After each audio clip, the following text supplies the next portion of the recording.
መሞላት ማለት በመንፈስ ቅዱስ መመራት ማለት ነው። እስቲ በሉ በመንፈስ ቅዱስ መሞላት ማለት በመንፈስ ቅዱስ መመራት ማለት ነው። ምክንያቱም የመሞላት ትክክለኛ ትርጉም በነገራችን ላይ መሞላት ትክክለኛ ትርጉም በመንፈስ ቅዱስ ሐሳብ ተጽዕኖ ውስጥ በመንፈስ ቅዱስ ቁጥጥር ውስጥ መውደቅ ማለት ነው። ስለዚህ ማን ነው የሚመራው? በእግዚአብሔር ሐሳብ ቁጥጥር ውስጥ የወደቀ ሰው። ስሙኝ፣ በህይወታችሁ ውስጥ የትኛውም ሰው ከተከተላችሁት ህይወታችሁን አሸንፎታል። ለምሳሌ ስታይሉን ሁሉ የምትከተሉት ሰው ህይወታችሁን ያሸነፈ ሰው ነው። አለባበሱን፣ አካሄዱን፣ የፀጉር አቆራረጡን ሁሉ የምንከተላቸው ሰዎች አሉ። በነገራችን ላይ የሆኑ ሰዎች ንግግራቸው ሁሉ ሳይቀር የምንከተላቸው ሰዎች አሉ። ለምንድን ነው እነዚህ ሰዎች በሙሉ ኃይላችን የምንከተላቸው? እነዚህ ሰዎች በሙሉ ኃይላችን የምንከተልበት ዋና ምክንያት ኢየሱስ ጌታ ነው ስላሸነፉን ነው። የሆነ የህይወታቸው አቋምና አካሄድ አሸንፎናል። ስለዚህ ነው እነሱን ለመከተል የኛን ፍላጎት የተው ነው። በነገራችን ላይ አንድ ሰው ለመከተል ስትወስን አንተ የምትከተለው የራስ የህይወት አቋም ነበረ። ያንተን የህይወት አቋምና አለባበስ ያስጣለ የሆነ ሰው ህይወት መውደድ፣ ለዛ ሰው መገዛት ነው። አንድ ሰው ኢየሱስን ወዶታል፣ ይገዛለታል፣ ኢየሱስ አሸንፎታል ማለት ያንን ጌታ ለመከተል ራሱን ትቷል ማለት። አሜን በሉ እስቲ ኢየሱስን ለመከተል በሉ ራሴን ለእግዚአብሔር በፈቃዴ ሰጥቼዋል። ሃሌሉያ። በመንፈስ ቅዱስ ወይም የመንፈስ ቅዱስ ሙላት ምን ብናደርግ ነው? ምን ነው የብዙ ሰው ጥያቄ ነው። በነገራችን ላይ በእግዚአብሔር ቤት ውስጥ ብዙ ሰው አውጥቶ መጠየቅ የማልችላቸው ግን በነገራችን ላይ በእንዴት በመንፈስ ቅዱስ ልሞላ፣ በመንፈስ ቅዱስ መሞላት ምን ማለት ነው? የብዙ ሰው ጥያቄ ነው። አረ ኢየሱስ ጌታ ነው። አሜን። በቀደም ብያችኋለሁ። ከዚህ በፊት በነበረን ባለፈው ሳምንታት ከነገርኳችሁ ውስጥ መውደቅ የመንፈስ ቅዱስ የሙላት ትርጉም መውደቅና መነሳት አይደለም። አንድ ሰው ተሞላ የሚባለው ወድቆ ስለተነሳ አይደለም። የመንፈስ ቅዱስ ቀጥተኛ ትርጉም መውደቅ አይደለም። ሰዎች የመንፈስ ቅዱስ ኃይል ሲያልፍ ሊወርቁ ይችላሉ ወይ? አዎ። ነገር ግን መሞላት ትርጉሙ መውደቅ አይደለም። አረ ኢየሱስ ጌታ ነው። ስለዚህ ሰው ስለወደቀ ተሞልቷል ማለት አይደለም። ስለቆመም አልተሞላም ማለት አይደለም። አሜን በሉስ። ክብር ለኢየሱስ ይሁን። ምንም አይነት ሪያክት አላደረገም ማለት ሰውየው አልተሞላም ማለት አይደለም። ኢየሱስ ጌታ ነው። እንደዚህ አላለም አልተቀጠቀጠም ማለት አልተሞላም ማለት አይደለም። መንቀጥቀጥም የመሞላት ትርጉም አይደለም። ደግሟል። የትኛውም ሪያክት ያደረግነው ነገር ያደረግነው መንፈስ ቅዱስ እላያችን ላይ ከሚያደርገው ኃይልና ከሚሰማን መለኮታዊ ስሜት የተነሳ። ለምሳሌ ሰው ሰርፕራይዝ ሲሆን ሁሉም ሰው እኩል ሪያክት አያደርግም። አንዳንዱ ይጮሃል፣ አንዳንዱ ጸጥ ይላል። ኢየሱስ ጌታ ነው። አንዳንዱ ዝም ብሎ ያለቅሳል፣ አንዳንዱ ዘሎ ላይ ይወጣል። ይሄ ስሜቶቻችን የምንገልጥበት መንገድ ነው። እግዚአብሔር መንፈስም ወቅት ሲያደርግ የሆናቸው ነገሮች ስሜቶቻችን የገለጥንበት መንገድ ነው። ያ መንገድ በራሱ ኃጢአት አይደለም፣ ችግር የለበትም። በነገራችን ላይ እግዚአብሔር ስሜታችሁ እንድትገልጡ ይፈልጋል። አሜን አሜን በሏ። ምክንያቱም በነገራችን ላይ እግዚአብሔር ምናመልከው በነገራችን ላይ አሁን በመንፈስ ነው ስንል በስሜትም ነው። ደግሞዋል መጽሐፍ ቅዱስ ሲናገር በፍጹም ኃይል በፍጹም ነፍስ ሲል ምን ማለት ነፍስ ስሜትህም ጌታን ሪያክት ሊያደርግ ይገባል። አንዳንድ ሰው በነገራችን ላይ ጌታን የሚያከብረው ስሜትህን እግዚአብሔር ካላገኘው በነገራችን ላይ ቦዲህን አያገኘው፣ ሰውን ህይወትን አይቆጣጠረው። ምክንያቱም ስሜትህን ሲያገኘው ነው እግዚአብሔር ሌላውን የህይወት ክፍልን የሚቆጣጠረው። አንድ ሰው ጮህ አሜን ይበል። ለምሳሌ ስሜት የማይሰጥን ነገር አትበላው። አሁን ደስ አይለኝም ካልክ አትበላው። ክብር ለኢየሱስ ይሁን። ማምለክ ደስ ይልሃል ወይ? አሜን። ስለዚህ ስሜት አሁን ምንድነው? ደስ ይለኛል ወይኔ አምልኮ ደስ ሲለኝ እንዴት አወቀው? በስሜት የመንፈስ ቅዱስ ኃይል ጉባኤው ሲንቀሳቀስ ደስ ይለኛል። ሃሌሉያ። እንዴት አወቀው? በስሜት። እና ይሄንን ስሜታችን እግዚአብሔር የፈጠረው በነገራችን ላይ ሮንግ አይደለም ተፈጥሯችን። አሜን በሉ። የምትጠቀምበት መንገድ ነው ሮንግ ሊሆን የሚችለው እንጂ ስሜት እግዚአብሔር የፈጠረው። አሜን ካሞን። ስለዚህ መሞላት ግን በዋናነት ትርጉሙ መውደቅና መነሳት አይደለም። ኢየሱስ ጌታ ነው። ግን እነሱ አይነት ስርዓቶች ይካሄዱ ይችላሉ። ምክንያቱም መጽሐፍ ቅዱስ ላይ በተገለጠልኝ ጊዜ እንደሞተ ሰው ሆኜ ወደቅኩ። ክብር ለኢየሱስ ይሁን። አሁን መውደቁን አይደለም አሁን ከራእይ መጽሐፍ ከዮሐንስ ላይ ምን ወስደው መውደቁን አይደለም። በወደቀ ጊዜ ወይም በተገለጠለት ጊዜ ምን አይነት ህይወት ከዛ በኋላ መምራት ጀመረ? ያ ነው ትሩዙ። አሁን ወደቀ፣ ከዛ በኋላ ምን አይነት ህይወት መራ? ህይወቱን እንዴት መራው? አረ ኢየሱስ ጌታን። ያው ለኛ ትርጉሙ እሱ ነው። ክብር በተገለጠ በእግዚአብሔር በመንፈስ የሚገርመው በእግዚአብሔር ቀን አለ ራእይ መጻፊ በመንፈስ ነበርኩ። አረ ኢየሱስ ጌታ ተገለጠልኝ፣ ወደው ከዛ አየው። ከዛ በኋላ ህይወቱ እንዴት ነበር? ምን ጻፈልን? አያሁን ዮሐንስን ስታየው በፍቅር የተሞላ ህይወት ነው የኖረው። ምንድነው ያን ያደረገው? የተገለጠውና የተሞላው ህይወት ወደ እግዚአብሔር ፍቅር መርቶታል። ለእግዚአብሔር እስከ መሞት ራሱን እስኪሰጥ አድርጎታል። ለምን? ስትሞላ ህይወት በእግዚአብሔር ቁጥጥር ውስጥ ነው። እስቲ መሞላት በለው። በመንፈስ ቅዱስ ቁጥጥር ውስጥ መውደቅ ነው። እስቲ የመንፈስ ቅዱስ ሙላት ፍቺን እንተንትን ወይም እንየው። በመንፈስ መሞላት ማለት በመንፈስ ህልውና ኃይል ቁጥጥር ስር መዋል ወይም መገዛት ማለት ነው። ይህንን ቃል እናንብበው። የእግዚአብሔር ቃል መንፈስ ይሙላባችሁ የሚለውን የኤፌሶን ምዕራፍ 5 ቁጥር 18 ኤፌሶን ምዕራፍ 5 ቁጥር 18 ስለዚህ ሞኞች አትሁኑ። አሁን ተመልከቱ። ስለዚህ ምኖች አትሁኑ? ሞኞች አትሁኑ። ካሞን ሞኞች አትሁኑ። ካሞን ሞኞች አትሁኑ። እንደገና ሞኞች አትሁኑ። ምኖች አትሁኑ? ሞኞች። ኦኬ። ለካ በመንፈስ የማይሞላ ሰው ሞኝ ነው። ሃሌሉያ። እንጂ እዚህ ዓለም ላይ አራዳ የሚጫወት የአራዳ ቋንቋ የሚናገር ሰው አይደለም። አራዳ በመንፈስ የተሞላ ሰው። ምክንያቱም የሚመጣውን ዘመን የሚዋጅ በመንፈስ የተሞላ ሰው ብቻ። እስቲ በሉ ሞኞች አትሁኑ። የጌታ ፍቃድ ምን እንደሆነ አስተውሉ እንጂ። የጌታ ፈቃድ ምን እንደሆነ ምን በሉ? አስተውሉ። ያዙልኝ። አሁን ይሄን ቃል ካውዱ ተከተሉኝ። ይኸውላችሁ ሞኞች አትሁኑ። የጌታ ፈቃድ ምን እንደሆነ ምን በሉ? አስተውሉ እንጂ። አሁን የጌታን ፈቃድ ምን እንደሆነ ለማስተዋል ምን ይሁን? መንፈስ በመንፈስ ተሞሉ እንጂ በወይን ጠጅ አትስከሩ። በመንፈስ ተሞሉ እንጂ በወይን ጠጅ አትስከሩ። ይህ ምንድን ነው? ይህ ብክነት ነውና። ብክነት ነው። አረ ኢየሱስ ጌታ። አሜን። ጳውሎስ እነዚህን ሁለት ነገሮችን የወይን ጠጅ ወይም በመጠጥ መስከርንና የመንፈስ ቅዱስን ሙላት ለምን እኩል አቀረበው? ወዳጆቼ ሁለቱም ተመሳሳይ ተግባር አላቸው። ለምሳሌ ወይን ጠጅ በመጠጥ የሚሰክር ሰው ከተፈጥሯዊ ኃይል ከተፈጥሯዊ ብቃት ወይም ከሱ ዕውቀትና ባህሪ ውጪ በመጠጡ ኃይል ቁጥጥር ውስጥ ስለሚሆን ሰው እየጠጣ ሲመጣ ያ የሚጠጣው ነገር ህይወቱን ይቆጣጠረዋል። ስጋ ማንነቱን እና ከዚህ ከመጠጡ ህልውና ውስጥ ይወርቃል። ደግሞዋል። ወይን ጠጅ ስጠጡ ሱማካሪ አለ። በዋናነት የሚቆጣጠረው ያንተን ብሬን ወይ የአይምሮ ክፍል ነው። እና ወይን የሚጠጡ ሰዎች አይምሮአቸውን ነው መጠጡ የሚቆጣጠረው። አታክ የሚያደርገው ማይንዳችሁን። ለዚህ ነው አይምሮአችሁን ስለሚቆጣጠር የእናንተ ሚዛናችሁ ይዛባል። አንደኛ ተፈጥሯችሁ እንደዚህ አይደለም አካሄዳችሁ፣ ግን አካሄዳችሁን እንደዚህ ያደረገው የሱ ቁጥጥር ነው። ሁለተኛ በኖርማል ተፈጥሯችሁ ደፋር አይደላችሁ። ከዚህ በፊት የማታወሩትን ከጠጣችሁ በኋላ ታወራላችሁ። ከዚህ በፊት መግለጥ የማይችሉትን ሐሳብ ሰዎች ከጠጡ በኋላ ይገልጣሉ። ለምን? ሲጠጡ የነሱ ባህሪ አይደለም ይወጣው፣ የመጠጡ ባህሪ ነው። ያ አረ ኢየሱስ ጌታ። የአይን መቅላት አለ መጽሐፍ ቅዱስ። መውደቅ፣ መንገድ ላይ መውደቅ፣ ጸብ በወይን ጠጅ ለሚሰክሩ አይደለም ይላል። ክብር ለኢየሱስ ይሁን። አሁን ስሙኝ፣ ጳውሎስ መንፈስ ይሙላባችሁ እንጂ በምን አትስከሩ? በወይን ጠጅ።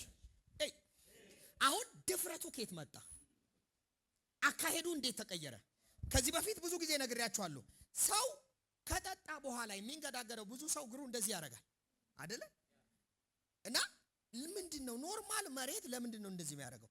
ይኸውላችሁ የጠጣው መጠጥ አይኑ ላይ አይምሮን ስለቀየረው አይኑ ላይ መሬት ከፍ ትላለች። በነገራችን ላይ እናንተ የምታዩት መሬትና የጠጣ ሰው የሚያያት መሬት አንድ አይደለች። እና ልክ እንደዚህ ዳገት ትሆንበታለች ኖርማል መሬት።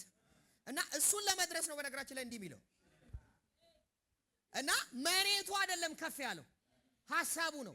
ከዛስ በቀጥታ በሩ እንደምንም ተንገዳግረው በሩ ደርሶ በሩን ሲስት ደክሞት በር ይተኛል። ማን ነው በር ላይ ይተኛል? ለምን? ቁልፉ እዚህ ጋር ሆኖ እሱ እዚህ ነው የሚታየው። አሁን በደንብ ስሙኝ። አይገርምም? ሐሳቡን ቀይሮት መሬቷን ከፋ ለጥ ያለችው መሬት ከፋ አደረገው። በመንፈስ ቅዱስ የተሞላ ሰው እንደሚያይ ሰው ሁሉ ሞቷል የሚለው ነገር ላንተ አልሞተም። ሰው ሁሉ የለም የሚለው ነገር ላንተ የለም ማለት አትችልም። እና አያውን ኢየሱስ በመንፈስ ቅዱስ ተመርቶ ይላል ካታሻባ እና ሬሳ ነው ሞቷል ሲሉ እሱ ሞቷል አይልም። ለምን? እሱ የሚያየው ነገሮችን በእግዚአብሔር አይን በመንፈስ ቅዱስ ሙላት ከተቀበሉ በኋላ ሐዋርያት እንደ ልማዳቸው ወደ ቤተ መቅደስ ሲገቡ ብዙ ጊዜ መልካም በምትባል ስፍራ መልካም የሆነ ኑሮ ማይኖር መልካም ያልሆነለት አንድ ሽባ ሰው ነበር። እንግዲያውስ ከዚህ በፊት በተደጋጋሚ እዛው ቦታ ያውቁታል። ምክንያቱም እንደ ልማዳቸው ነው የሄዱት። የዛን ቀን ለመጀመሪያ ቀን አይደለም የሄዱት። ይሄ ሰው ደግሞ እዛ ቦታ መቀመጥ ከጀመረ ቆይቷል። ሀጃታ ካባራዳ አሁን ሐዋርያ ሥራ ምዕራፍ 2 ላይ ምዕራፍ 1 ቁጥር 8 ላይ የተነገረው የተስፋው ቃል መንፈስ ቅዱስ ወርዷል። ከመንፈስ ቅዱስ መውረድ በኋላ ሐዋርያት አሁን እንደ ልማዳቸው ወደ መቅደስ ገቡ። ወደ መቅደስ ሲሄዱ በ9 ሰዓት አረ ኢየሱስ ጌታ ነው። ይህ ሽባ እንደ ልማዱ ሲለምን አገኙት። አትጠራጠሩ፣ ከዚህ በፊት ሳንቲም ሰጥተውታል። ታዲያ በዚህ ቅስበት በአንድ ምዕራፍ ልዩነት ይሄን ሰውዬ ሳንቲም ከመጣል እግር ወደ መጣል ምን ቀየረው? ገብቷችኋል? ብለው ድሮ ሳንቲም ነው ጥሎ ያለፈው። አሁን ግን ሲያየው ሽባ ሰው አልታያለው። አሁን ተሞልቷላ። መንፈስ ቅዱስ ተቆጣጥሯቸዋል። ሲያየው መራመድ የማይችል ሰው አይታየው። ሰማኝ፣ ያንተን ህይወት ስታይ በእግዚአብሔር አይን ስታይ በነገራችን ላይ እንደማትችል ደሃ እንደሆንክ የትም እንደማደርስ አይታይህም። ይሄለ ያንተን ህይወት በኑሮ በስራ በትምህርት ደረጃ ባለ ገቢ ስታየው ነው የትም እንደማደርስ የሚሰማ። በቃ በዚህ ዘመንማ በዚህ ኑሮ ውድነት ምን ላደርግ እችላለሁ ይላል ውስጥ። የትም አደርስም። ይሄንን ቤት አጠራቅመ በዚህ ዘመን ምንም ልታረግ አትችልም ይላል ሁኔታው። ልክ ግን በመንፈስ ስትሞላ ኡቻካሮስ ልክ በመንፈስ ቅዱስ ስትሞላ እዛ ባዶነቱስ ኑሮ አልተለወጠ፣ ደሞዝ አልተለወጠ፣ ሁሉ ነገር ያው ነው። ነገር ግን ይታያል። ሀገር ስትገዛ ይታያል። ምድር ስትቆጣጠር ይታያል። ራኩስ ሊያቱሻ ባራዳ ለምን ሐሳብህን ሁሉ ከምድር ያወጣውና እግዚአብሔር ልብ ውስጥ ይከተዋል። ያልኩትን ሰምታችኋል? አረፍ በሉ። መንፈስ ቅዱስ በሉ ባካችሁ። የሞላው ሰው ሐሳቡ ከምድር ተወጥቶ እግዚአብሔር ልብ ውስጥ ያርፋል። እግዚአብሔር ልብ ውስጥ ብቻ ነው እኔ የምችለው። ገብታችኋል?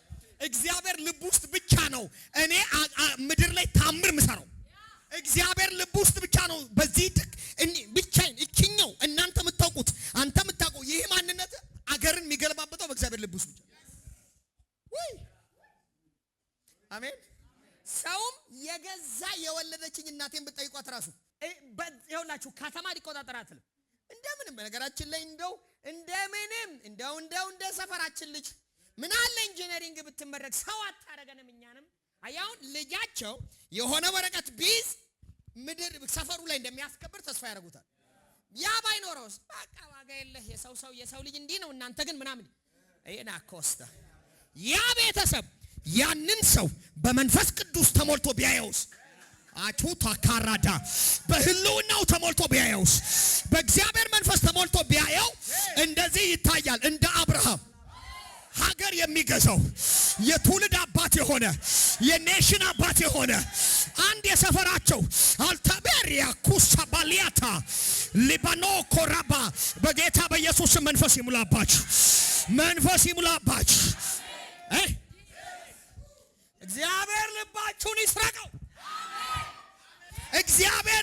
ሐሳባችሁን ይስረቀው። አሜን። እግዚአብሔር ሐሳባችሁን ይውሰደው። አሜን። ማካራዳባ አሜን። ቀልብን ሰው ሰርቆት እንኳን ከቤት ጠፍተናል። ስንት ጊዜ እቤት እያለን እቤት መኖር ያቆመ ስንት ሰው አለ። እንትና ቀልብሽን ወስዳ፣ እንትና የቀልብህን ወስዳ እቤት መኖር አቆመ። ምግብ እየበላ እንደበላ የማይሰማ ጊዜ ስንት አለ። ቤተሰብ የሚናገርህን ድምፅ ያልሰማባቸው የልጅነት ወራቶች፣ ትምህርት ቤት ያለች የሆነች ሴት ቀልብህን ወስዳ። መድኃኔዓለም ዛሬ ቀልባችሁን ይውሰደው ባካችሁ። አቴንሽናችሁን ይስረቀው ዛሬ። ሺባሆሳ ኤልያኩ ባራዳ መንፈስ ቅዱስ ትልቁ ስራው ቀልብህን ወደ እሱ መውሰድ፣ አቴንሽንህን ወደ ኢየሱስ መውሰድ ነው። አቴንሽንህን ወደ ኢየሱስ መውሰድ ነው። ቀልብህን ይሰርቀዋል። እና አንተ ያንተ ባህሪ ያልሆነ ፍላጎት ያልሆነ ጩኸት ያልሆነ ጩኸት ይፈጥርብሃል። ምን እንደሆነ አታውቅም። ጌታ ሆይ ክብርህን ትላለህ። አንተ እኮ በነገራችን ላይ እንደዛ አልነበረም ጩኸት። ለዚህ መፈለግንም ማድረግንም በእኛ ውስጥ የሚሰራ የሚያኖር ኢየሱስ ጌታ ነው። ምን እንደሆነ ለአንተ ልሙትልህ ትላለህ። ለወንጌል ልሙት ጌታ ሆይ ትላለህ። ይሄ ያንተ ባህሪ አይደለም፣ ወስዶት ነው። ጨርሶ ሲወስደው ደግሞ አያችሁ፣ አሁን ጥቂቷን ወስዶ ይሄን ያህል ከሆንንለት አሁን የሆነው ጥቂት እሱ ያገኘው የኛ ቀልብ ነው፣ የኛ ሐሳብ ነው። ጥቂት ቦታ አግኝቶ ነው። አረ ኢየሱስ ጌታ ነው። ሙሉ በሙሉ ቢወስደው ብላችሁ አስቡ። ምን አይነት ሱፐርናቹራል ኑሮ እዚህ ምድር ላይ እንደምንኖር ከተፈጥሮ ሕግ በላይ ነው የምንኖረው። ኢየሱስ ጌታ ነው። ማካቻ ታራባሽ አራራራራ አሜን። ስለዚህ መጠጥ የጠጣ ሰው በወይን ጠጅ የሰከረ ሰው ኢየሱስ ጌታ ነው። ያ ባህሪው የተፈጥሮ ባህሪው አይደለም። አይታችኋል። በተፈጥሮ ፈሪ ነው ልጁ። ፍቅሩን መግለጥ አይችልም። ይወዳታል፣ ተናግሮ አያውቅም። ከዛ ወንድ ጓደኞቹ ሲተቹ ሲሰድቡት እልህ ይዘና አንድ ቀን ይናደዳል። ወንድ አይደለ ምን ያስፈራል ሲሉት ተናዶ ይጠጣል። ሌሊት ከመጠጥ ተነስቶ በሯን ያንኳኳል። ሄዶ ቤቷ ሰፈሩ ሄሎ ኢየሱስ ጌታ ስሚ፣ እኔ ገና በሩ ሳይከፈትኩ እንዳንኳኳ ወሬውን ይጀምራል። አንቺ ግን እኔ ምን ያህል ወድሽ ታውቂያለሽ? አታውቂም። ብታውቂ ኖሮ ይለውና እሷ እንደጠጣ ስታውቀው አሁን ሳክራሃል ይባላል። ሲነሳ ትዝ ካለው ማታ ሁሉ እንደለፈለፈ ሲያስታውስ ከቤት አይወጣም። ቤት በምን አይኑ ይያት የሱ አይገርም። ማንነቱ እንትኑ እንደዛ ነበር። ያ ሁሉ ድፍረት የመጠጡ ቁጥጥር ነው። ተቆጣጥሮት ነው። ኢየሱስ ጌታ ነው። ተመልከቱ። ጴጥሮስ ካጃታባሽ አንዲት ገረድ ነው ኢየሱስን ያስካደች። አንዲት ሴት መጣችና አረ የሰውዬ ከነሱ ወገን ነው፣ በፍጹም አላውቀውም አለ። አንተ አላባራም። መንፈስ ቅዱስ መጥቶ አላባራም። አንድ ወር በነገራችን ላይ ከመሞላት በኋላ አንድ ወር አልቆየም። የተሞላ ቀን በሶስት ሺዎች ፊት በብዙ ሺዎች ፊት ቆሞ ቁጥር አንድ ቀድሞ የወጣው እሱ እናንተ የሰቀላችሁትን አለ። ማጃታ ካራዳ ስለ ናዝሬቱ ኢየሱስ በግልጠት መስበክ ጀመረ። ይሄ ሁሉ በግልጠት የመስበክ ድፍረት እንዴት አገኘው? መሞላት።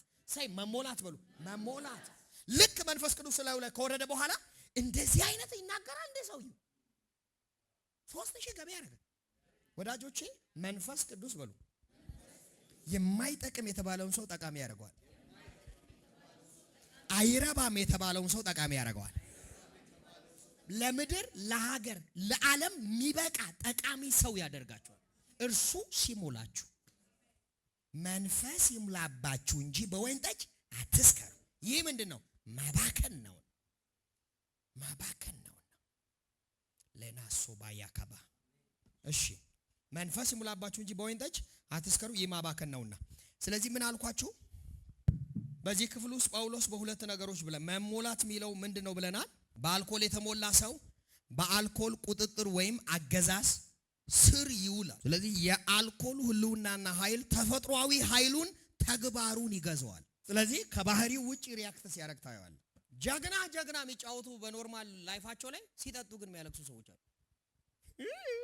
ትልቅ ሰውዬ ወንድ ቁጭ ብሎ ዝም ብሎ የሚያለቅሰው አለ። ልክ እንደጠጣ ለቅሶ ትዝ የሚለው አለ። ብትኮረክረው ደግሞ ማይስቅ ሰው ደግሞ አለ። በኖርማል ላይፍ ሲሪየስ ሰው ታውቃላችሁ። አንዳንድ ሰው መሳቅ ነውር የሆነበት የሚመስል ሰው አለ። ምንም ያስቅ ነገር ተናገር አይስቅም። እና ላለመሳቅ ምን ቢያደርግ ጥሩ? ፊቱን ጥርሱን መታየት ነውር። አንዳንድ ሰው እኮ ጥርሱ ባያምር እሺ፣ ችግር ኖሮበት ቢሆን እሺ፣ ላለመሳቅ ሰው እንደዚህ ይሰርሳል። ከዛ እዚህ አካባቢ ያለ እድሜ ክምችት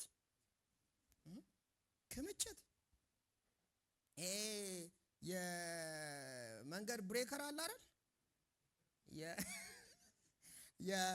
የመኪና የሚገነባው እንደሱ ተገንብቶ ቁጭ ያለ እድሜ። ወዳጆቼ ሳቅ ጤንነት ነው። ለዚህ ነው መጽሐፍ ቅዱስ በእግዚአብሔር በቤት ደስ ያሰኛቸዋል የሚለው።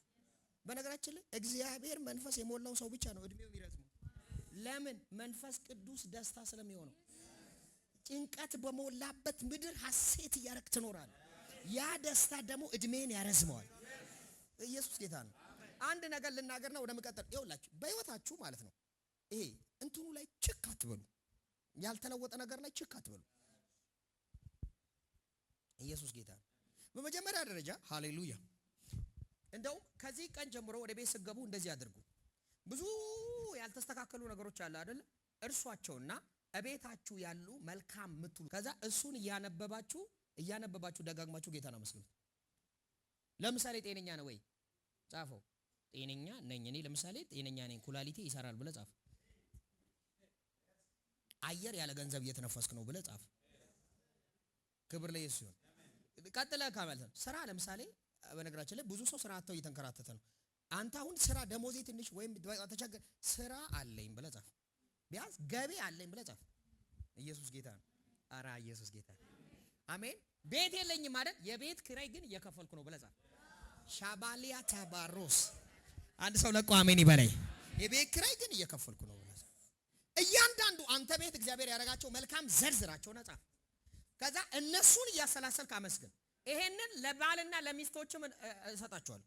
ሁሌም ያጣላ ርዕስ ቤታችሁ ያለባችሁ ሰዎች አሉ። የሚስትህን 10 መልካም ጎኗን ጻፍ። ከዛ ለተወሰነ ቀናት ደጋግመ አሰላስለው አንብበው። ሳታስበው እሷን ለማግኘት ልብ ሲጓጓ ታያለህ። ለምን? ሁሌ ኔጌቲቭ ሳይዱን ባሰብኩ ቁጥር ያ ሰው ያስጠላል። ልብ ይኸውላችሁ እየከፋ ይመጣል። ለምሳሌ በጣም የሚገርም ነገር ልንገራችሁ። በጣም ፍቅር በደራ ጊዜ የምታወሩት ተመሳሳይ ቃል የግጭታችሁ ቃል ግን ቀን ለምን የሚያጣላችሁ ይመስላችኋል? በቃ በኋላ ደውላለሁ ጸብ ነው። ሌላ በፍቅር በደራ ሰዓት ላይ በቃ ሌላ በኋላ ደውላለሁ እሺ የኔ አባት ወይ እሺ የኔ ፍቅር ተባብላችሁ ነው የምትዘጋጉ። ጭራሽ ሰለቸው ያስብላል። ግን በዛኝ ሰለቸው አይደል መስማት።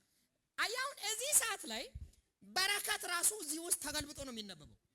እግዚአብሔር ይባርክሽ፣ ኧረ ይድፋሽ ነው ይድፋ ነው ትርጉሙ ሌላ ነው። እዚህ ውስጥ ማይንድ በጥላቻ ውስጥ እያለ ማይንድ ገልብጦ ነው የሚረዳው። በነገራችን ላይ እንደዚህ መረዳት ያለባችሁ ሰይጣንን ብቻ ነው። እደግመዋለሁ፣ በህይወታችሁ ሰይጣንን እንደዚህ ገልብጣችሁ ተረዱት። ትደፋለህ ሲል ኦኬ ትቆማለህ ማለት ነው በለው። እዚህም ይሄን ዓመት አትሻገርም ሲል ኦኬ ገና 100 ዓመት ትኖራለህ ማለት ነው። ገልብጠህ መረዳት ካለብህ ሰይጣንን ነው እንደዚህ መረዳት ያለ። ወዳጅህን ወንድምህን ግን የተሳሳተ ቢናገርም ቀጥ አድርገህ ተረዳው። እሱ እኮ ባሽሙር እየነካን ሶኬቶ አንተ ለምን አንተ የሱን ጭንቅላት አንተ ውስጥ አስቀምጠህ ቀኑ ሙሉ ሰላምን ታጣለህ? ቀጥ ብለህ ተረዳው። መብቱ ነው እሱ። ይኸውልህ እንዴትም አስቦ ይናገር፣ አንተ ቀጥ አድርገህ ተረዳው። ኢየሱስ ጌታ ነው። አሜን። አሽሙር እኮ ነው። ሶኬ እሱ ጋር ይኑር። ለምን እኔ እሱን አሳይመንት ይዤ ስራዬን አቆማለሁ? ቀኑ ሙሉ ሆይ እኔን እያልኩ እንደው የሚያቃጥል ነገር እንደበላ ሰው እያልኩ ቀን ሙሉ አይገርምም? ጭንቅላት ውስጥ እየኖረ ሰውየው እኮ የሆነ ነገር ጣል አድርጎ ቤቱ ገብቷል። እሱ ቤቱ ገብቶ የራሱን ስራ እየሰራ ነው። ስንት ጉድ! አንተ ቀን ሙሉ የሚቀጥለውን ቀን ኢየሱስ ጌታ እግዚአብሔር ይሄንን ጭንቅላት በህይወት ውስጥ ያለውን የተጣመመውን አስተሳሰብ ይቀይርልህ። እግዚአብሔር ምስክሬ። እኔ ጌታ ፊት ልምከራችሁ፣ በቃ የሰውን አሳይመንት አትስሩ፣ እርሷቸው። ሰው ብዙ ሰው በተነገራችን ላይ ትልቁ ዓላማው የራሱን ህይወትና ኑሮ ትቶ አንተ ህይወት ውስጥ መኖር ነው። አይፈታህም ነው የምልህ።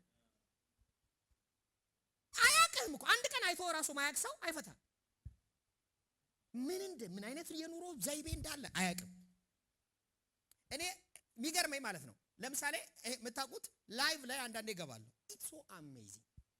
ሰው ይገርማል። አያውቀኝም እኮ እኔም አላውቀውም። የወረዛው ሌባ ከማለት ይጀምራል። ገና እንደገባ ሌባ፣ አንተ ሌባ። አሁን ልክ እንዳየኮ ነው ልክ እንደዚህ ይሁን። ቲክቶክ ታውቃለህ፣ እንዲህ እያሳለፍ ሲል ላይቭ ላይ ያየኛል። ከዛ ሊያልፍ ብሎ መልሶ ሌባ ብሎ ታዲያ በጣም የሚያስቅ ነገር እኔ አልመልስም። አይታችሁ ከሆነ እንደውም አንዳንድ እዛ ያሉ ሰው ይሄን ሰው ብሎክ አድርግ ይሉኛል። አልመልስም፣ ቼክ አላደርገው። ወይኔ በትጋት መጽሐፍ ሰው እንደዚህ በትጋት ይጽፋል፣ ኮሜንቱን ይሞላዋል። ሌባ ሌባ ሌባ ሌባ ሌባ አይፈታህም እንዴ? ጾም እኔ ደግሞ ኮሜንት ሲጻፍ እንዴ ጊዜ ይወስዳል። ፕሪንት አድርጎ ይሄ ማለት ይሄ እንዴ ኮፒ አድርገው አስቀምጦት ነው እላለሁ። እንዴት ነው በዚህ ፍጥነት የሚለቀቀው?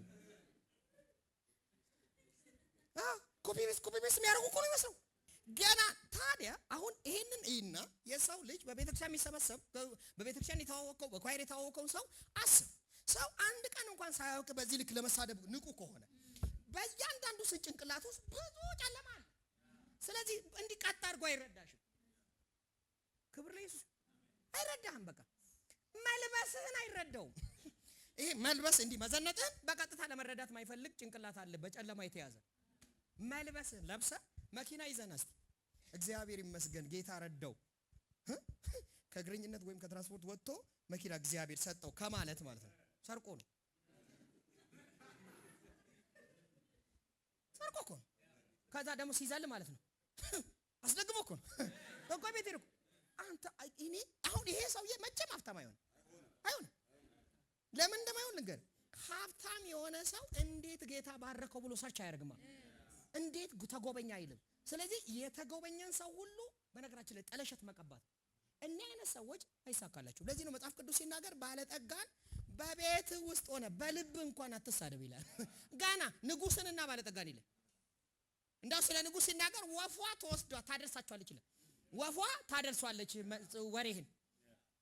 ወፏ ይዛው ትሄድና ባለጠጋ የሚያደርግ ዓለም ላይ ይዘው ትሄዳለች። ይሄ ሰውዬ ባለጠግነትን ይሳደባል።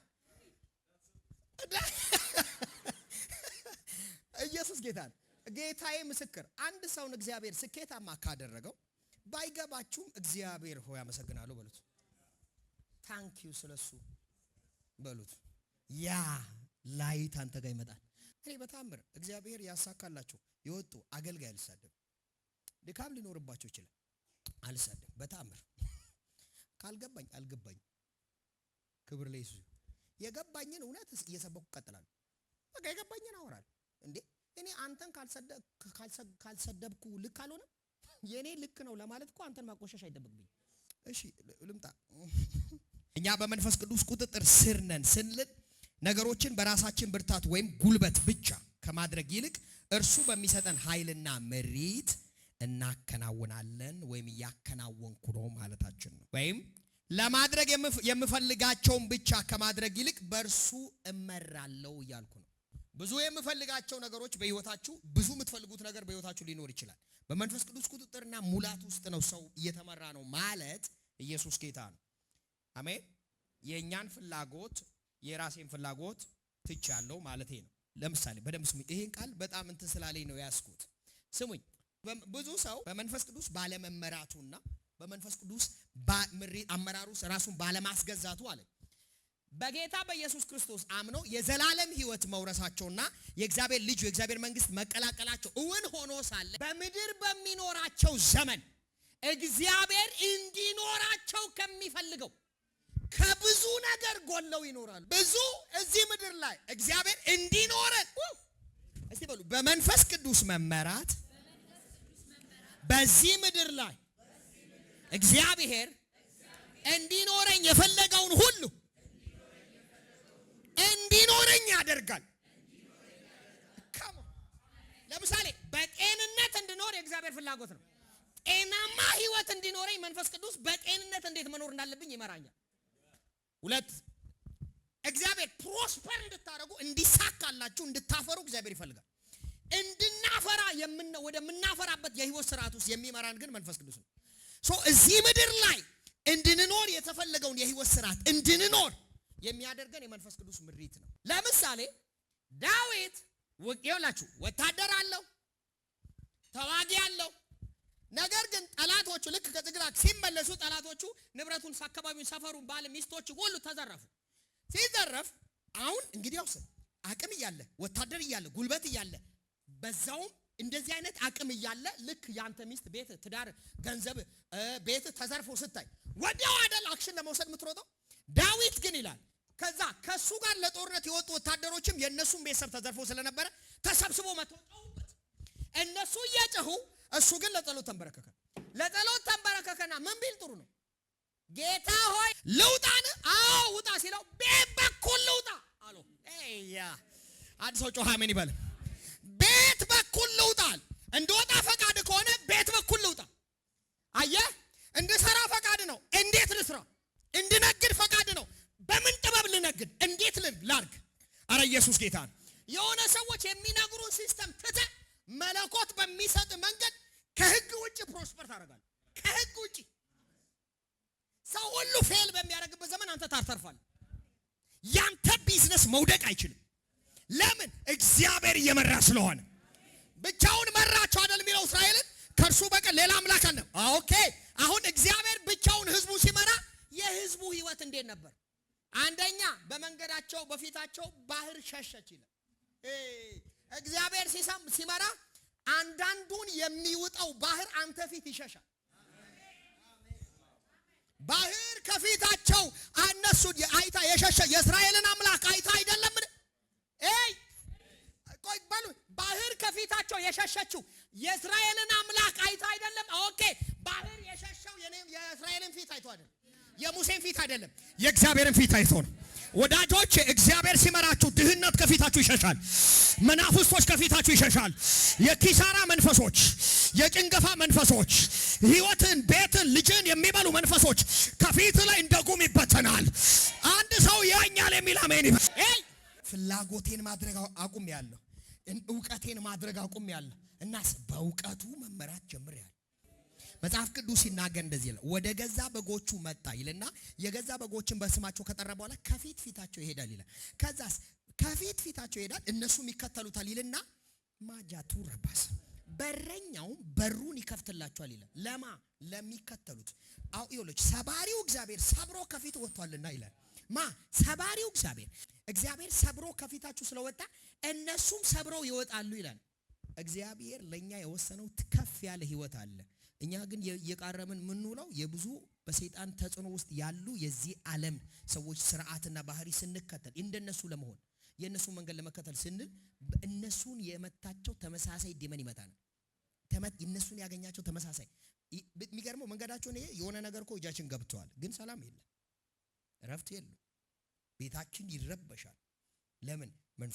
መንፈስ ቅዱስ በሚሰጠን ምሪት ሳይሆን በራሳችን መንገድ ነገሮችን ሄደን ለማምጣት ስለምንሞክር። ስለ መንፈስ ቅዱስ ሙላት መጽሐፍ ቅዱስ ምን ይላል? በመንፈስ ቅዱስ ያልተሞላ ክርስቲያን በህይወቱ አንድና ዋና ነገር ጎሎታል።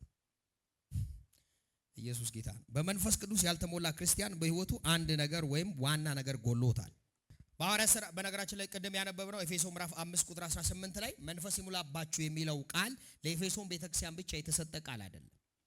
ጊዜን ዘመንም የሚያለፈውንም ጊዜ እኛንም የሚያመለክት የመንፈስ ይሙላባችሁ። ስለዚህ የዚህ ቃል ትክክለኛ ሐሳብ ቀጣይነት ያለው መሞላት እንጂ አንድ ጊዜ ተሞልቶ ጠግብ ያለው ብሎ ማቆም አይደለም። ብዙ ጊዜ ሰዎች ረሃብን ወይም ለመሞላት አንድ የሚያስቡት ወይም የተሳሳተ ሐሳብ ምን መሰለ?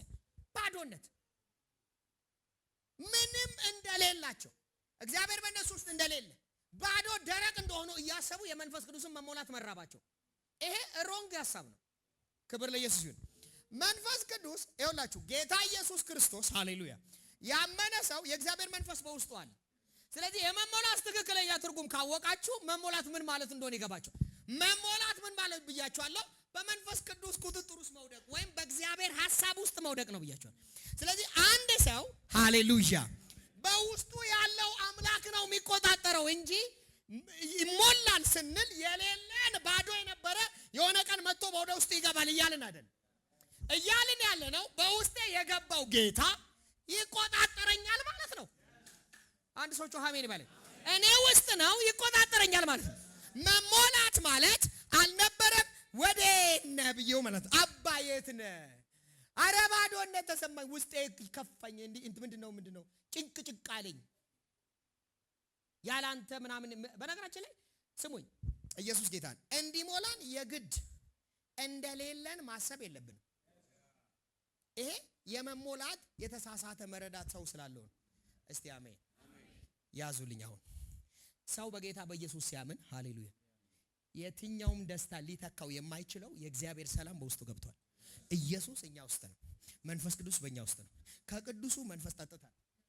እግዚአብሔር ግን ዕለት ዕለት ይሙላባችሁ ሲል ወንዝ አለ ምንጩ እየፈሰሰ ይቆጣጠርህ ማለት ነው፣ ወይም ይሰልጥንብህ ማለት ነው።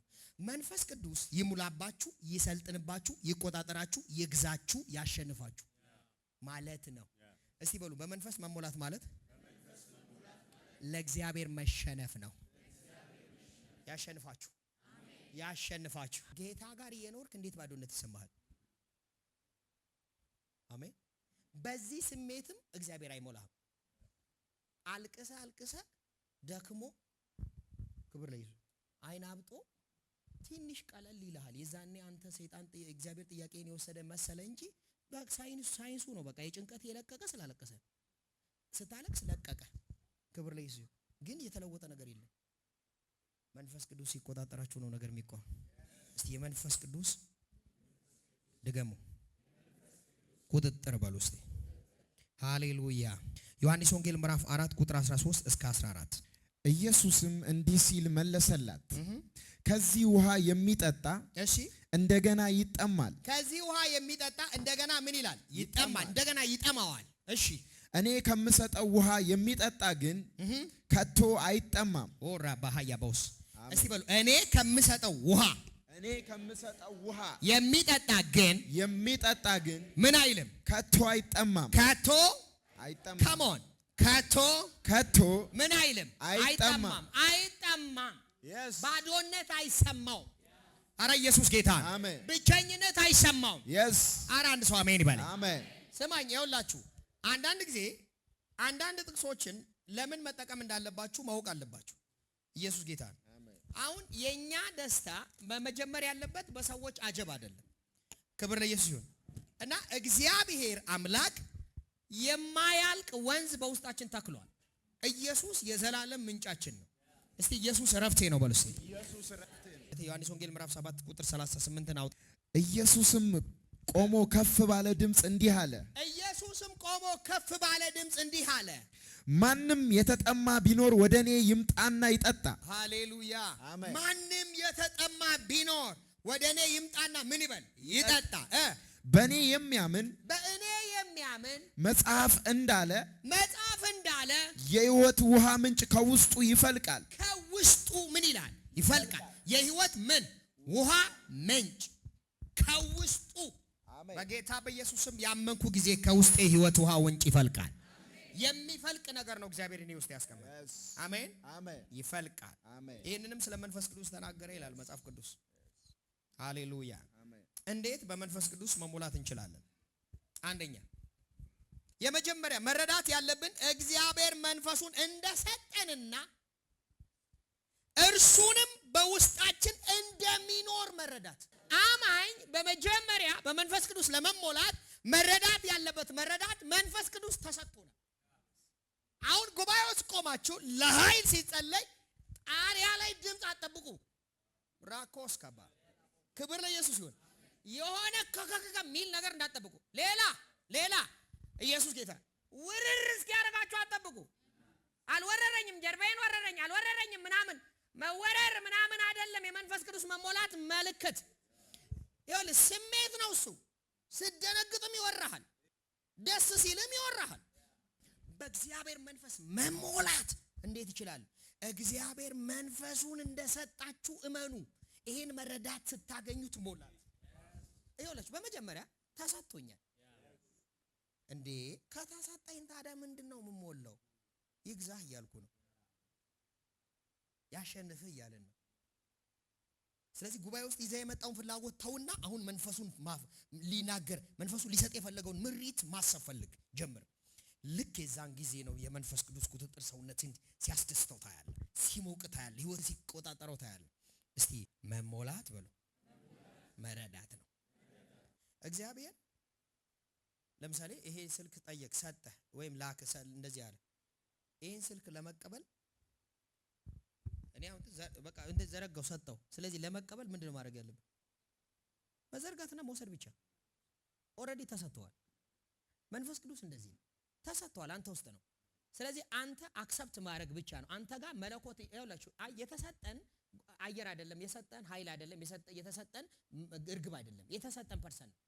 ስለዚህ መሞላት ማለት ፐርሰኑ አንተ ውስጥ እውቅና ያገኝ ማለት ነው። ይቆጣጠር፣ ያውራ፣ ይሰልጥን፣ ይምራ ማለት ነው። እኔ ውስጥ አለ ግን እስቲ ይሰማ። ባይተዋር አታርጉት፣ እንግዳ አታርጉት። ቤታችሁ ውስጥ የቤቱ ባለቤት ነው፣ እንደ ባለቤት አክት ያርግ። አረ ኢየሱስ ጌታ ነው። አሜን። እስቲ ቆይ አንድ ጥያቄ ጠይቃችሁ። አንድ ሰው በእንግድነት እናንተ ቤት መጥቶ ሚስታችሁን ያዘዋል? እንደፈለገ ቤቱን እንደፈለገ ማዘዝ ይጀምራል? እግዚአብሔር ይኸውልህ መመገብ ማሳደግ ከኔ ቅጣት ከሰይጣን ብሎ የሰጠው ሰይጣንም የለውም ሰውም የለም። ራሱ ነው መመገብ፣ ራሱ ነው መጋቤ። ክብር ለኢየሱስ ይሁን። አለ እኮ የምታምናቸው ሰዎች አሉ። ግን አንዳንድ ጊዜ ክብር ለኢየሱስ ይሁን በአንተ ቤት ላይ የሆነ ነገር ሰው የሰለጠነ ሲመስል ከባድ ጦርነት ነው የሚፈጠረው። አያ አሁን ኢየሱስ እንደዚህ ያስቡት እስቲ መቅደሱ ነኝ ግን በእኛ ቤት ባይተዋር አይገርም? በራሱ በገዛ ቤት ውስጥ ባይተዋር ሲሆን በገዛ ቤት ውስጥ እውቅና የሌለው ፐርሰን ትሁት ስለሆነ እንደኛ እንደዚህ ሪያክት አያደርግም። ዘራፍ አንተ እኔ ቤት በእኔ ንብረት አይልም። ትሁት ነው፣ የጥግ ትሁት ነው። ሰልፉን እስክትለቅ ድረስ ይጠብቃል። ኢየሱስ ጌታ ራስን እስክትሰጠው ድረስ ይጠብቃል።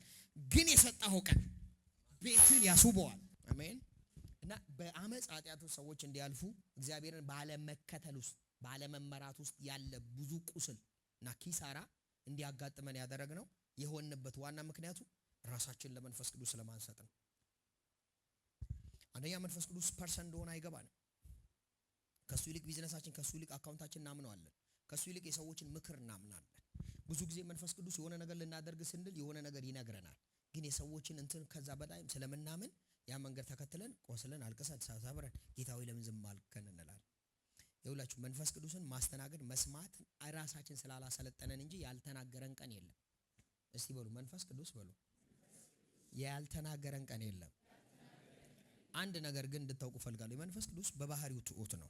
ስለዚህ ሰውን እንደዚህ ይዞ አያቆመው፣ በግድ አያድርግ አይልም እግዚአብሔር መንፈስ እና አያስቀድ አዳልሞቴ ቢሆን አይ ነው መስዋዕት ካላመጣ ብሎ ያፈነዳሃል። ከመስዋዕት ማለት ነው ቡራቡሬ ብሎ አንተ ኖርማል ከለር ያለውን እንኳን ካመጣ እዛው ይደፋል። መንፈስ ቅዱስ እንደዛ ሆኖ ስለማያሳየን ትሁት ስለሆነ በነገራችን ላይ በቃ ብዙ ነገር ላይ እንትን እናደርገው እንዘለዋለን። ሃሌሉያ